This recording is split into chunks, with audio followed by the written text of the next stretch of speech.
it was all on my shoulders. I have got to implement this. I got to do this all by myself. And that is not true.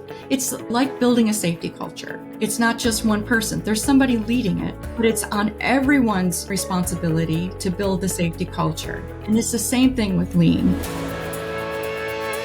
Today, I am excited to welcome Holly Plaga to the show. Now, as you'll hear, Holly has a really deep background in Lean and continuous improvement. And today we sort of dive into some really interesting topics. In particular, we get into just that whole idea of why is it that sometimes Lean or continuous improvement in general just doesn't take root. Maybe it gets started a little bit, but just for whatever reason, it fizzles out and doesn't work. Like, what are some of the reasons for that? And so we really sort of explore that quite a bit. And then, so on the flip side, it kind of talking about like, what can we do then to build and sustain that culture? Like, what are some things that we should be actively trying to accomplish as an organization? And then we sort of just zig and zag just through natural conversation and had a lot of fun just talking about, again, she's just got so much experience, and questions kind of just kept popping into my mind. So I just started firing them at her, and she did a great job responding. So show notes can be found over at gembapodcast.com. This is episode 588. Again, gembapodcast.com, and look for episode 588. Okay, enough for me. Let's get to the show. Holly, welcome to the show. How are you? Oh, thank you. Great. Happy Friday, Ron. Yeah, happy Friday. Although people are listening to this not on a Friday, but we're recording it on a Friday, so that's all that matters. That's right. Fantastic. All right. Well, where are you calling in from? Well, we live in Hazlet, Michigan, so northeast of East Lansing. Okay. All right. So Spartan, Wolverine. Absolutely. Go green. Okay. Well, you don't hate me as much probably as your Wolverine fans, but I'm from Ohio, so okay. I live in Texas now, but I grew up in Ohio, so for good or bad, I'm a Buckeye. So Yeah. Well, I would like to make clear I do not hate the Wolverines. I have a lot of affiliation with U of M as well. Okay. And work in their CeeLo project with Deborah Leventrosser. So, well, in fact, I actually have a lot of friends at Michigan as well, like like Rich Sheridan, Menlo Innovations. Those all guys are all in Ann Arbor there. So a lot of great people there. We just don't agree, on a particular Saturday in November. Yeah. Fair enough. Yeah, no, it's all good. All right. Well, hey, Holly, we like to get all of our shows started with our guest sharing a quote. So do you have one? Oh, absolutely. So this quote comes from Lean Production Simplified by Pascal Dennis. And it is, intensity is the soul of lean production, and team members are its heart. And that has always resonated with me because I think of team members as every single person in the organization. I think a lot of people think it's the line side folks, and it's really not, because you've got to have that support throughout. Right. Got it.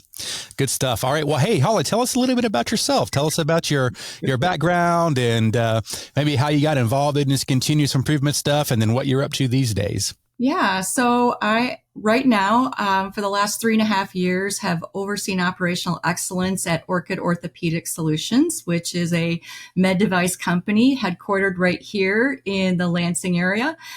And before that, I went to Michigan State. I have my bachelor's in interior design at Michigan State, as well as a master's in management strategy and leadership.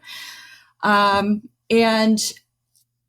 when I was in design, frankly, it was always fit, form, and function, and helping people, how they use space, right? So, really love the AutoCAD, love the layout, the design, doing time studies, literally in interior design, cool. Really. Yeah. In programming. So program documents, project management. So, I found myself, an older student, a more seasoned student when I graduated from MSU. And I just recognized that I wanted something more. And so I did have these mad skills back then in AutoCAD, which now it's, everyone takes it. But back then, and I won't give you exactly that date, but I perhaps was pretty good at it. And someone mentioned, why don't you throw your name in a hat for a contracting company and see if you can get picked up by an automotive company? And I was like, okay, I'll try it. And ended up getting picked up by General Motors in their industrial engineering department. And I taught the folks in the industrial engineering department AutoCAD and layout. And they basically taught me industrial engineering. And that's where I first got my real dose of what lean is. But I'm like, oh, this makes complete sense because I was already doing a lot of this. Yeah. So isn't it interesting? Yeah. It was a very strange transition. And I've never really been able to break away from it. I absolutely love it and live it and breathe it. It's so cool hearing the tie-in between interior design and lean. I mean, we're just 588 episodes of this podcast, and I'm pretty sure we've never had anybody tie those two things together, but it makes perfect sense if you think about it, right? Like just like, because if you think about like a well-designed place, like it's sort of like clutter free. There's space to breathe, right? And things are like in a place for a reason, right? And yeah, that's so interesting. I've never tied those things together, but that's so cool.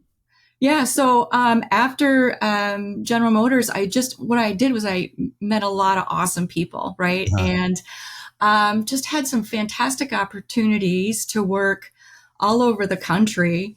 My gosh, I've worked for consulting firms doing training. I've worked in theory of constraint firms doing obviously TOC, lean. And I've worked in oil and gas. I've worked at the federal government. Oh my gosh, I've just had so many opportunities and I feel very fortunate.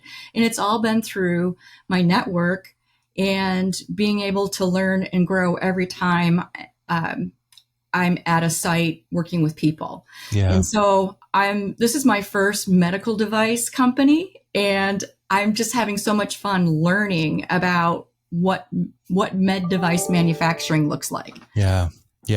Wow, that's so cool. So, well, obviously you've got a lot of experience, Holly, and I know that you've been involved in a lot of different transformations, and I'm sure you've seen, like I have. Unfortunately, there are some times to where, for whatever reason, lean doesn't quite take root. Maybe they get a start, and maybe they have some quick wins or whatever, but then you come back 6 months later, and it's like, what happened? It's gone. Like, why do you think that happens from time to time? Well, it's funny you asked that question because I've looked at it. I just got back from visiting my old manufacturing manager, who now is like one of my best friends, and he's retired, and we've talked about it as well. And my comment is, okay, if lean systems, supposedly came into effect, came into the Western world in the 90s, why haven't we been able to take those learnings, and as people are moving up the ladder, corporate ladder, why are we not getting more and more momentum? And so, you talk about why it doesn't take root. And frankly, a lot of the times I think it's still, believe it or not, the thought that we can copy paste a Toyota production system into our mindset here in the United States. And it doesn't work. It really doesn't work. And I just mentioned mindset. We talk about culture. You've got to build the mindset first. And we have a different culture here. So let's talk about that a little bit. What in your opinion is the mindset needed for lean or continuous improvement to be successful? Well, you have to be able to make mistakes without fearing punitive repercussions, right? Yeah. And so what I found is that a lot of times we'll have senior executives in the role. You'll have a lean program, but they're not quite sure how to coach. They really haven't been educated on how to Mm-hmm. coach Mm-hmm. and really don't know what good looks like. Mm-hmm. So, one of the things that I've really tried to work on is giving those examples. These are what we expect. This is how you should behave. These are the questions you need to ask, and encourage people or empower people to try something and gain that momentum. Got it. Got it. I'm wondering if you could think back to maybe some of your, I don't know, so some of your wins, and has there been any that have really stood out to you as far as like maybe when you went into it, you're like, oh boy, this is going to be a tough one, for whatever reason. And, but with hard work and determination, and I'm sure a lot of help from others and teamwork and all that good stuff, like you were successful. Like, can you think of any that maybe that you're particularly proud of, or just really, really happy that it worked out the way that it did? Yeah, I can give you an example. Most recently, I was working with a site, and they were really uneasy, uneasy about change, uneasy about being supported. And for my role, I do a lot of the blocking and tackling, and working at the senior level. And I I set the roadmap in place with the sponsor, if you will. This is what you should be able to see. These are objectives, these are our deliverables, but this is what you should be able to see. And this is what I need from you. I think a lot of times what happens is that when you're the sponsor of a project, you really don't know you know what you're sponsoring, but you don't know how to sponsor. So giving that executive leadership the roadmap on how to do it was really encouraging to the team members to excel in their brainstorming, in their try-storming, and really becoming very successful. And then what was really the best indicator for me that we were successful wasn't that we hit the KPIs. It wasn't when we hit the objectives. Is that when I left, they took those learnings, that empowerment, and kept going. Yeah. And so, I find out months later, oh yeah, we did this A3, we improved here, and here, and we're even better than when you left. Yeah. And that to me is what really, hits your heart. Yeah. Yeah. Well, yeah. You can literally change the way people think and behave about their work, in a positive way. That's it's actually a huge responsibility too, I feel like, so everybody listening, like there's a lot of weight sometimes on our shoulders because there's a big job, but man, when you're successful, you can change people's lives. Absolutely. So, absolutely. Yeah. I'm wondering then if we could maybe kind of talk a little bit. Well, we've talked about some of the reasons that lean might not take root, but what about like kind of spinning it more on a positive side? What can we be doing as business leaders and professionals to build up that lean culture and make sure that it's a sustainable culture? Are there some practical tips that you can offer? Yeah. So, one of the things that I hear, and I actually felt this too, was that it was all on my shoulders. You just mentioned that. Like, I have got to implement this. I got to do this all by myself. Yeah. And that is not true. It's like building a safety culture. It's not just one person. There's somebody leading it. Yeah. But it's on everyone's in responsibility to build the safety culture. And it's the same thing with lean. So my how I coach it is that we need to partner with various areas. And, I used to always try to find the one that needed the most help. And I will say, lesson learned, don't try to do that. Find the people that want to join you, that are curious and want to try it. Yeah. Partnering with the safety team to roll out 5S projects, partnering with HR to set up leadership behaviors and to coach behaviors and mindset, partner with quality, partner with anybody who wants to partner with you to grow the mindset, to grow the tool set. That would be my number one for sure, Ron. Yeah. Can you think back to maybe even like in your earlier days when you were first getting started with all this lean and continuous improvement stuff, and think about, I don't know, sometimes you might talk about, people call it your favorite mistake, right? Like something that you did that didn't work out, but boy, when you look back on it, maybe there was tremendous learning or something that came with it. Well, I just mentioned one. I always want to help the underdog. I always want to help the person who's running behind, is behind the pack. And what I found is that can be overwhelming and time consuming when you've got other people that are willing to join. And that would be, one of my number one mistakes that I coach people on is, they're going to come along or they're not going to come along, but spend your time where you're wanted, where people are eager to learn. And if they're not, that's okay. Going back to Cotter's 8 steps, start building that coalition, bring in some examples. You can't expect people to turn it on overnight. So that's one of the things that I coach and try to share, that, don't get frustrated, put a plan together, and then really just bring folks into your circle that are willing to learn. Mm-hmm. I think a previous episode, I was talking with an individual and we were brought up the whole acronym CAVE, people, citizens against virtually everything. I don't know. Oh, yeah. Just heard that one. So if you've ever interacted with someone, you're trying to make things better and just maybe an individual for whatever reason, they're just not on board and they're borderline negative and almost kind of blocking you in a way. Like, have you ever experienced that? And if so, like, what is your strategy to try to overcome that?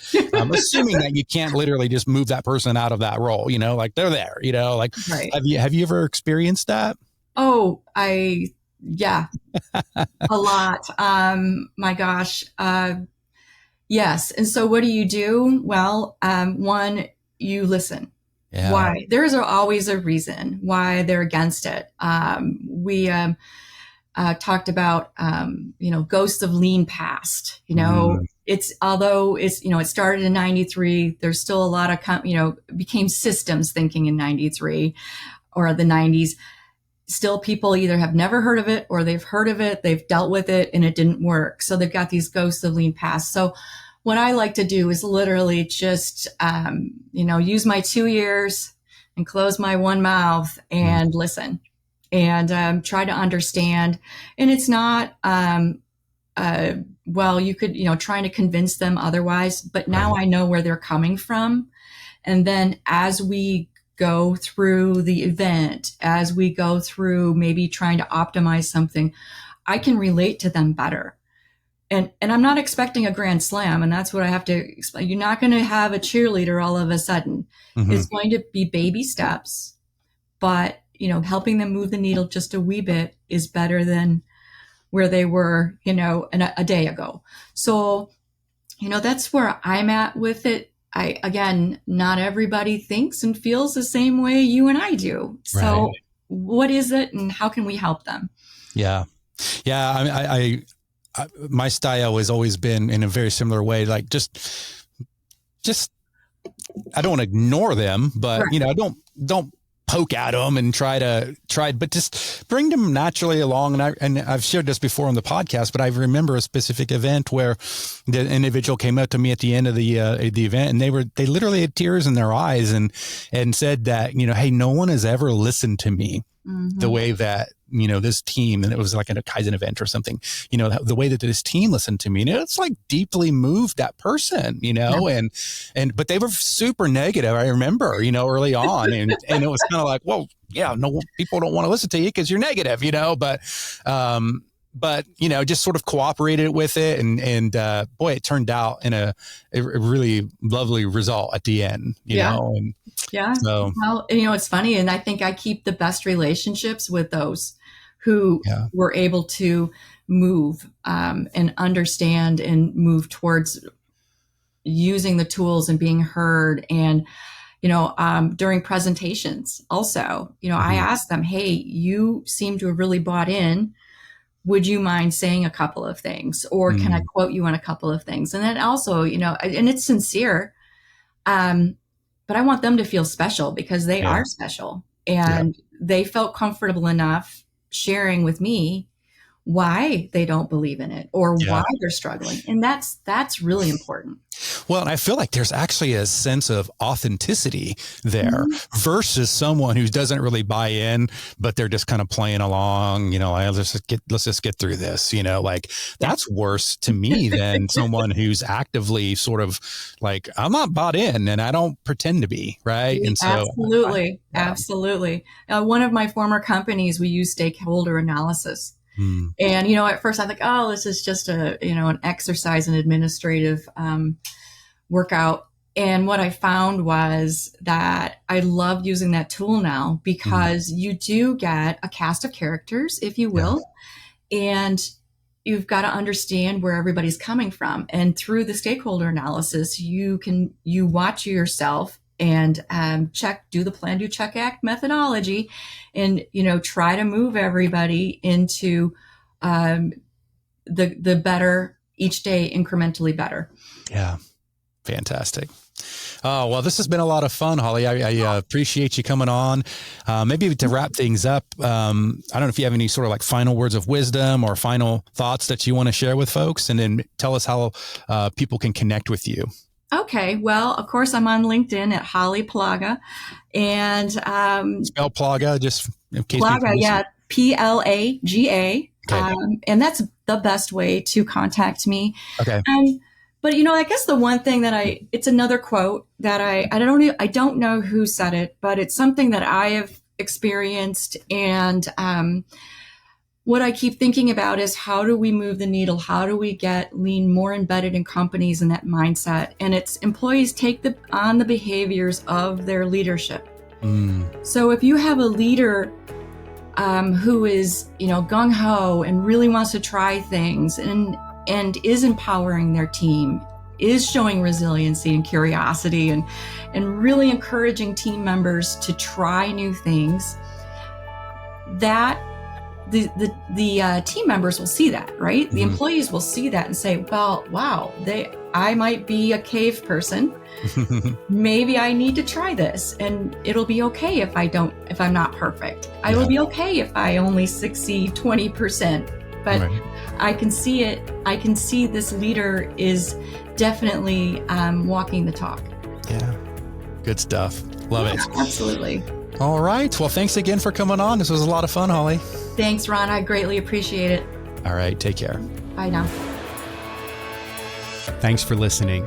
Whether you've been on the continuous improvement journey for many years, or perhaps you're just getting started, Gemba Academy is here to support you. And while we're best known for our more than 1,500 Lean and Six Sigma teaching and virtual tour videos, we also have a team of experienced Lean and Six Sigma practitioners available for one-on-one coaching, as well as a variety of Lean and Six Sigma certification options. To learn more and to schedule a demo, head on over to gembaacademy.com.